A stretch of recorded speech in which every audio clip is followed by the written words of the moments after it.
Hey boys and girls, I'm ready to read you a little more about Luke and see what happens.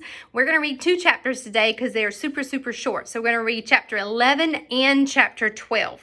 And let's see how Luke is feeling. Remember, yesterday he was very down. He wasn't hungry.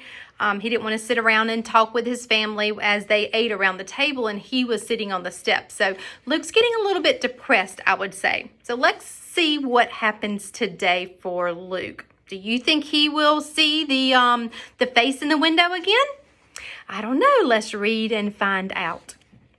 Chapter 11. Luke watched the Sports family house constantly after that. Before, he had just looked out the back vents in the early morning and late afternoon when he knew people were about. But he'd seen the face at 2 o'clock. Maybe other kids knew the rhythms of the neighborhood too and let his guard down only during times he considered safe. So for 3 long days, Luke saw nothing. Then, on the 4th day, he was rewarded. One panel of the blinds on an upstairs window flipped quick up and down at 11 o'clock. So it went open, closed. On the 7th day, the blinds in the downstairs window were left open in the morning, and Luke saw a light go on and off at 9:07, 2 full hours after the last of the Sports family had left. An hour and a half later, the Sports family mother drove in her red car and stomped into the house. 2 minutes later, the blind in the downstairs window went down, and the mother left immediately. The 13th day was unseasonably warm, and Luke sweated in his attic. Some of the Sports family windows were left open, though still covered by the blinds. The wind blew the blinds back a couple times, and Luke saw lights on in some of the rooms some of the time, and in other rooms as the day wore on. Once he even thought he saw the glow of a TV screen. He had no doubts anymore. Someone was hiding in the Sports family house. The question was, what could he do about it? Chapter 12. Harvest came. Now remember, harvest is in the fall now, so it's fall again. Harvest came. Matthew and Mark stayed out of school to help Dad bring the crops in, the 3 of them working some days from dawn until midnight.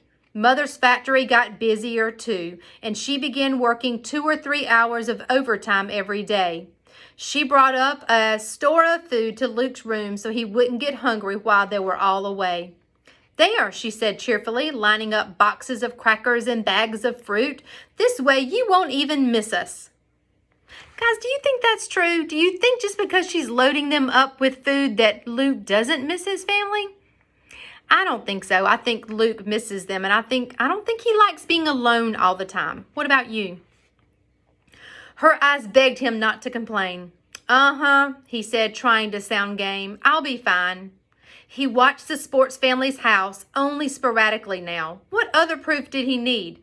What good did it do him to know that another third child was out there? What did he expect? The other kid would run out in his backyard and yell, "Hey, Luke, come out and play."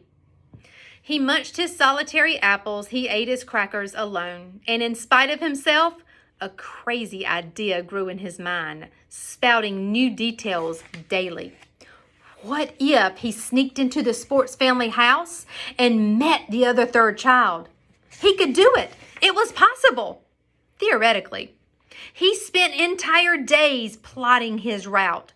He'd be hidden by bushes in the barn through much of his yard. It was only about 6 feet from there to the nearest tree in the Sports family backyard. He could crawl on his stomach. Then he'd be hidden by the fence the Sports family shared with the Birdbrain family. All those birdhouses might actually help. After that, it was only 3 steps to the Sports family house. They had a sliding glass door at the back, and on warm days, they'd been leaving it open with just a screen. He could go in there. Would he dare? Of course he wouldn't. But still. The first time he looked out the vents and saw maple leaves shot through with shades of red and yellow, he panicked. He needed those leaves to hide him on his way to the Sports family house.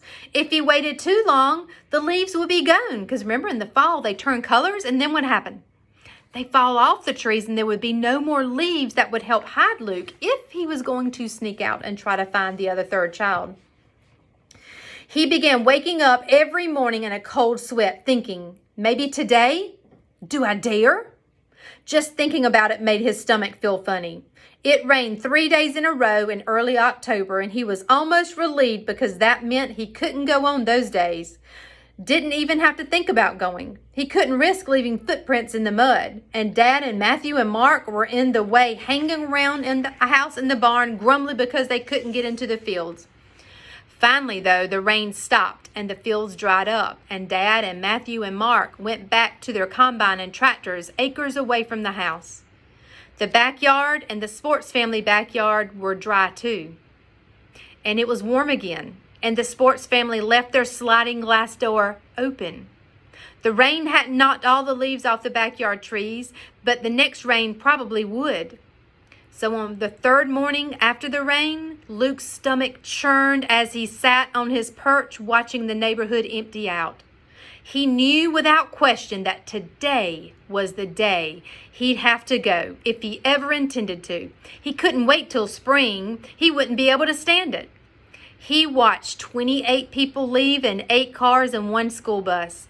Hands trembling, he made scratches on the wall again and recounted once, twice, 3 times. 28. Yes, 28. Yes, 28. The magic number. Why is 28 the magic number? Do you remember?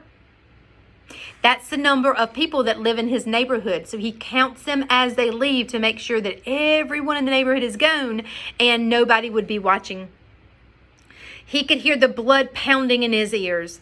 He moved in a daze, off his perch, down the stairs, into the kitchen, and then out the back door. You'll have to tune in tomorrow to see what happens to Luke as he ventures out into the neighborhood. Does he go find that third child? Does he chicken out and run back to the house? I don't know. Tune in tomorrow and we'll find out.